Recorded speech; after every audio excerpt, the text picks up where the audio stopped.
मी रोज 2-2 तास ट्रेडमिलवर चालतेय, तरी सुद्धा माझं वजन कमी होत नाहीये. गेल्या 6 महिन्यांपासून मी सकाळी रोज जिम करते, संध्याकाळी योगा आणि झुंबा अल्टरनेट डे करते. वीकेंडला वेळ मिळाला तर ट्रेकिंगला सुद्धा जाते, तरी सुद्धा माझं वजन कमी होत नाहीये. असं तुमच्याही बाबतीत घडतंय? तर हा व्हिडिओ तुमच्यासाठीच आहे. व्हिडिओ संपूर्ण बघा.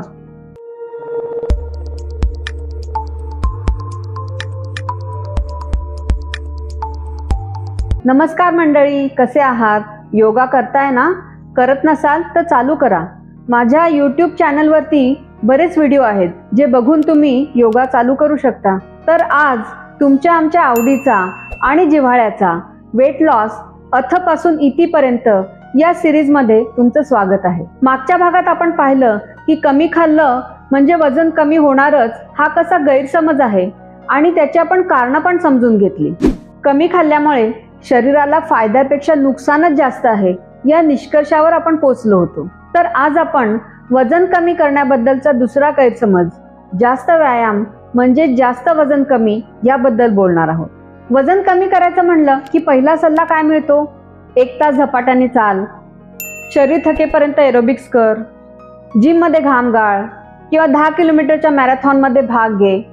पण खरंच का हे सगळं केल्यामुळे वजन कमी होतं? तर चला बघूया नीट उलगडून हा गैरसमज काय आहे आणि त्याची कारणं काय आहेत. व्यायाम आवश्यक आहे, पण प्रमाणात. होय, व्यायाम अत्यावश्यक आहे. व्यायामामुळे शरीर निरोगी, सुदृढ आणि लवचिक होणार आहे. पण जर तुम्हाला वाटत असेल की जास्त घाम म्हणजे जास्त वजन घटलंय, तर तो तुमचा भ्रम आहे. रियालिटीमध्ये जास्त व्यायाम केल्यामुळे शरीर थकून जातं आणि मग त्याला जास्त ऊर्जा लागते. ती जर तुम्ही खाण्यातून दिली नाही तर मसल्स ब्रेक करून ती ऊर्जा मिळवली जाते, म्हणजेच मसल लॉस होतो. ओव्हर एक्सरसाइज शरीरावर ताण, वजन वाढू शकते. सतत व्यायाम करत राहिलं तर शरीरात एक स्ट्रेस हार्मोन तयार होतं, कॉर्टिसॉल. या हार्मोनमुळे वजन कमी होण्याऐवजी पोटावर चरबी साठायला लागते. यालाच आपण पोट सुटणे असं म्हणतो. उदाहरण, जर का आपण 1.5-2 तास जिममध्ये एक्सेसिव्ह व्यायाम केला तर आपलं शरीर थकल्यासारखं वाटतं, पण वजन मात्र तिथेच राहतं. जास्त व्यायाम, जास्त भूक, क्रेविंग्स. जास्त व्यायाम केल्यावर आपल्याला फार भूक लागते. मग ती भूक भागवण्यासाठी आपण एनर्जी मिळणारं काहीतरी पटकन खातो, जसं एनर्जी ड्रिंक्स आहेत, ज्युसेस आहेत, एनर्जी बार्स आहेत, डार्क चॉकलेट्स आहेत किंवा गोड असं काहीतरी.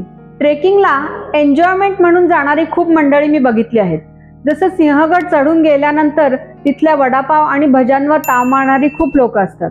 किंवा ट्रेकिंग सुरू करण्याच्या आधीच मिसळपाव वगैरे असा हेवी नाश्ता करून ट्रेकिंगला जाणारी लोक आहेत. पण त्यामुळे जेवढ्या कॅलरीज तुम्ही बर्न करणार आहात त्यापेक्षा दुप्पट तुम्ही घेतल्या, हो की नाही? अतिव्यायाम, कॅन्सरचा धोका.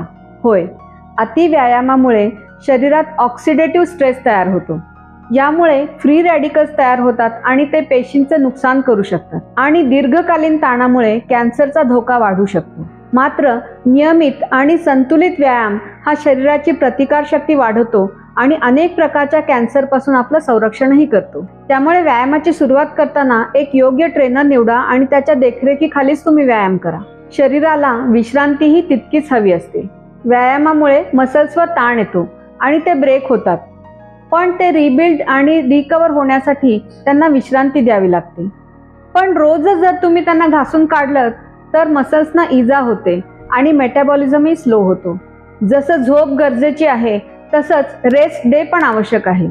आठवड्यातून किमान 1 दिवस शरीराला पूर्ण रेस्ट देऊन रिज्युविनेशन करण्याचा प्रयत्न करा. अतिव्यायाम करून आपण वजन थोडंफार कमी जरी केलं तरी ते मेंटेन करणं फारच अवघड आहे. म्हणून लॉंग टर्म आणि सस्टेनेबल रिझल्टसाठी योग्य व्यायाम, योग्य आहार, योग्य झोप आणि मनशांती हेच तत्व आहे. दर आठवड्याला या सिरीजमध्ये मी काही वेगळे, इन्फॉर्मेटिव्ह आणि इंटरेस्टिंग टॉपिक्स डिस्कस करणार आहे. तर माझ्या चॅनलला सबस्क्राईब करायला विसरू नका आणि नोटिफिकेशन ऑन ठेवा, म्हणजे मी जेव्हा जेव्हा व्हिडिओ पोस्ट करेन तेव्हा तुम्हाला तो लगेच बघता येईल. आणि हो, व्हिडिओ आवडला असेल तर जरूर लाईक आणि शेअर करा. धन्यवाद.